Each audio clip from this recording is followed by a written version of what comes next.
Hello, I'm Gary Greenwood. Today I've been delivered a brand new camera. I'm very excited because it's the HC-X1000. Now, it's a very controversial camera. Some people love it, some people hate it.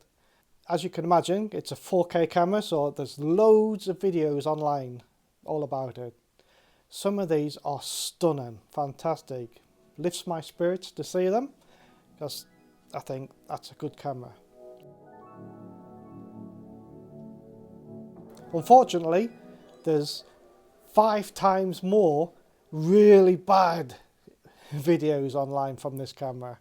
The idea of me getting these cameras, now I need 3 altogether, I've only got 1 at the moment because I just need to test it, is I need to replace my old cameras, which are Panasonic 151s. These cameras are fantastic. They were 5 years ago and they are still today. After 5 years of use, I thought I'd upgrade to 4K. Now the idea of upgrading to 4K is to put a 4K image on a HD timeline so I can reframe shots, I can zoom in slightly. I could film a little wider if need be, so I can use that bit of extra zoom I've got while it's still keeping a great HD picture. That's the theory. Now, the 4K is controversial because of 2 reasons. The first reason is the low light capability. What's it like in low light? Now, for me, filming dance shows and theatre productions with extreme lighting, sometimes the lighting's very bright, sometimes it's very dark. I need a really good camera to cope with that. The other thing about it is picture quality. There's been some really bad reviews saying the picture quality of this camera is really bad. Now, I'm going to put this up against the 151. Now, the 151 is a fantastic camera. That's on a HD timeline. Put them side by side. Let's just see what the difference is, which is what I want. Also, another concern for me is editing. How can you edit 4K on a computer system? Do you need a new one? Will my computer system be fine? I've got an iMac. And I'm going to make a video just about that. I'm going to make a selection of different videos covering the different aspects of this camera. From picture quality, handling, the low light of course. And whatever I find, of course I'll give you guys the honest truth. I've got no allegiance to these cameras at all, so if it's rubbish I will tell you. But if it's good I will also say. If you've got any questions or anything, just leave them in the comments and I'll put it in one of the reviews perhaps. So, should we get started?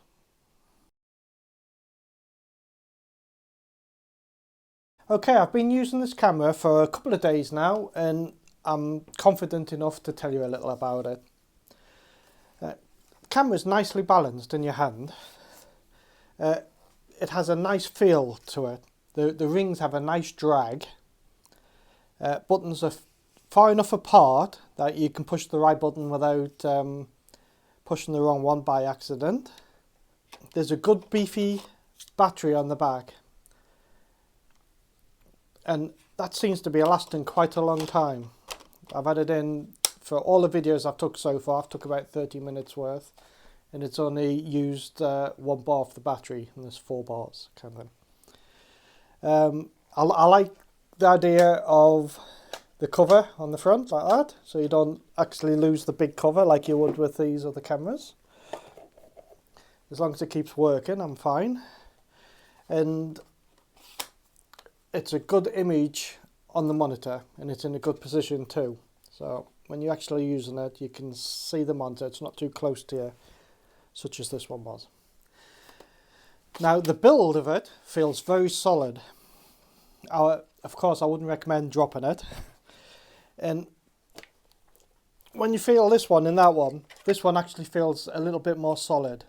And it's actually slightly heavier than this old 151 is, strangely enough. Now, some of the cables and things you get with it is a HDMI cable. Here is a USB 3 cable. You get your battery charger and cable, so you can charge your battery.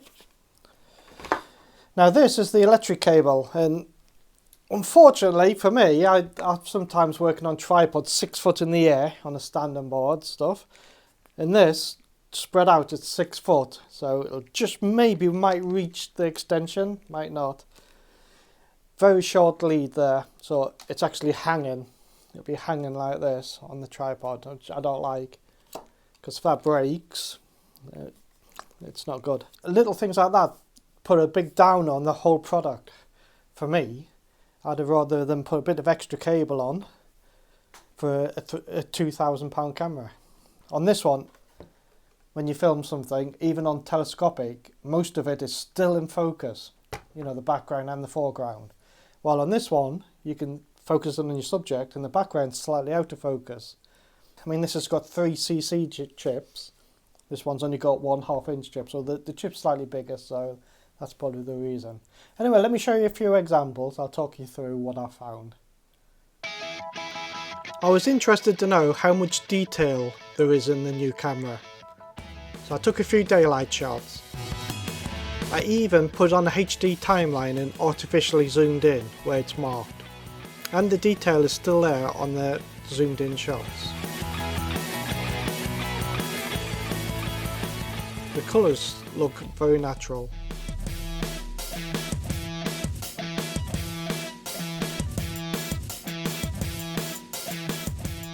These are side-by-side comparisons.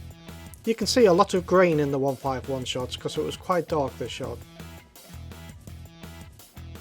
Here you can see the bokeh effect in the grass.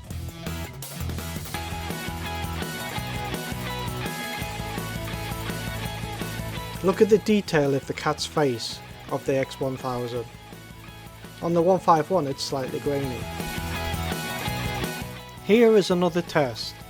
The artificial close-up shot here is still full HD quality. These are just zoomed close-up shots.